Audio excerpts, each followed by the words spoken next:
Hey folks, Matt here again with another video where today we're going to be looking at endotracheal tubes.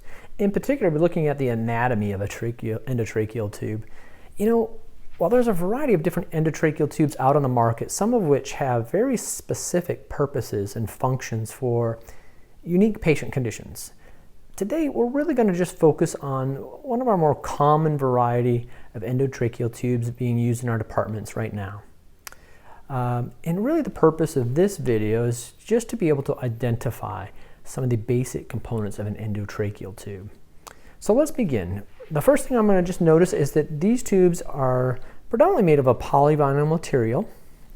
And I have two sizes here, which I'll show you in just a moment, but this one is obviously the larger at a 9.0 millimeters, and this one is a 6.0 millimeters, but otherwise could be used interchangeably just depending on the size of the patient. The next thing is I'm going to pick this one up and look at, and we're going to look at this more proximal end. Here's the 15 millimeter adapter. This is what connects to our vent circuit or our bag valve mask. So I'll just demonstrate real quickly here as I connect it to a BVM.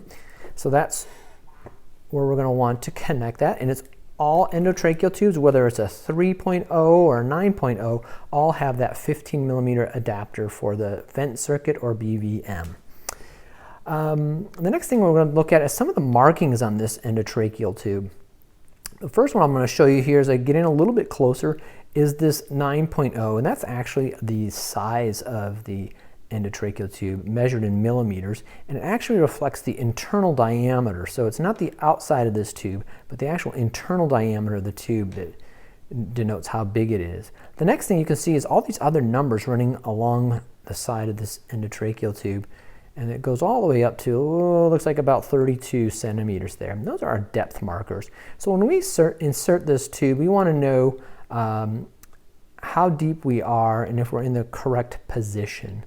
And, you know, really ballparking it, it's somewhere around 5 centimeters above the carina, or if you're using bony landmarks, might be around T3, T4 for our ideal tip placement.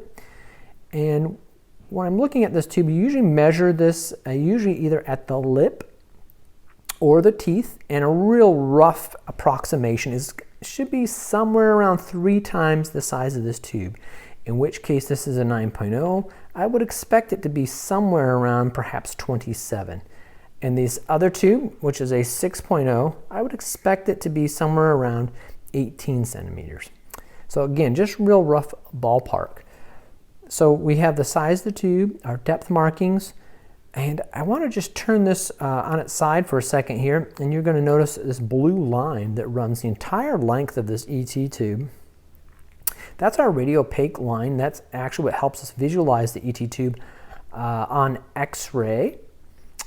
As I rotate it back over, you'll notice by my thumb here, there's these two black lines, these glottic lines, as the operator intubates the patient and inserts the tube. They're looking to pass the tip of this through the glottic opening into the past the vocal cords to about the level of these black lines. So it's really just a marker to help them identify placement while inserting the endotracheal tube. So let's see here. What else do we have? As we begin to go back up to the top, I have a couple little ports which we're going to look at here. The first one I'm grabbing for is what's called the pilot balloon. And this is the one that inflates our cuff. And you can see I have it inflated already. I was just practicing before I started shooting the video. But this is where we're going to take our, usually a 10 millimeter syringe to inflate this. Now while this one's inflated, I'm just going to show you that when I squeeze this, I should feel a little bit of pressure there. That's showing me that it's there's some tension from being inflated down there. I'm going to go ahead and take my syringe and deflate it now.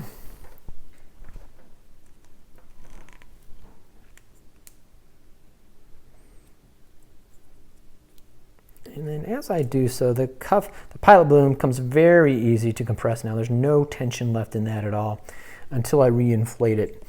The pilot balloon also is used a lot of times by our respiratory colleagues.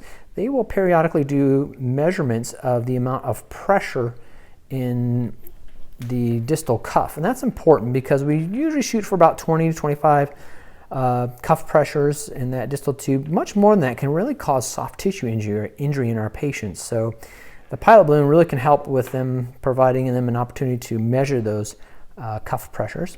I do want to show one last thing, and that is, while I have the syringe still attached here, when we are inserting this, if you're helping somebody during intubation, you really want to make sure that once you've inflated the cuff to the desired level, you remove this syringe. And the reason for that is if I were to leave it on, I'm bringing my cuff into the picture here, it will actually begin to passively deflate. As you can kind of see the plunger just kind of falling back. And if I didn't know that that was still connected there, my cuff could actually deflate. So the tube could theoretically move a little bit. It could allow secretions or just poor ventilation because it's allowing gas to exchange or gas to escape around that.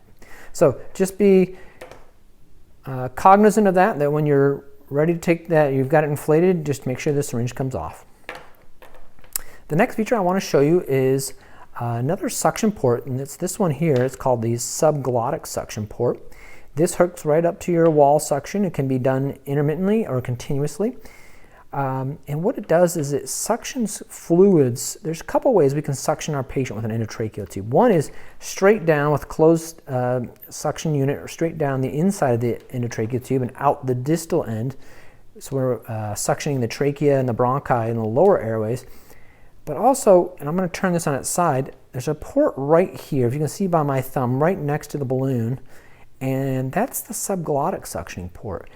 Because what happens is, after a while, the patient having this tube in, secretions will begin to accumulate on top.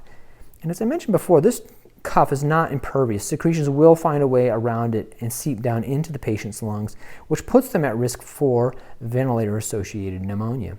So by having this suction port and the subglottic suctioning, we can help minimize those secretions from going down into the lower airways. Let's see. Oh, I want to show just a couple features on the distal end here as we look at the ET tube to finish up here.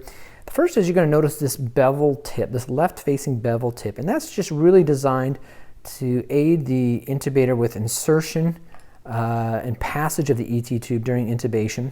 And it also provides them a little better visualization by having that cut out like that. Also, as you notice on the end here, there's actually two holes on the end here. On the side, as I turn it over here, you see this hole here, and it's actually called the Murphy's Eye. It was founded by Francis Murphy, and he was the one that named it. But the idea is basically that should this distal end become occluded, that you're still able to pass gas through the ET tube through this side port there. So there you have it, folks. Those are just a few of the basic components of an endotracheal tube. I hope you found this helpful, and until next time, bye for now.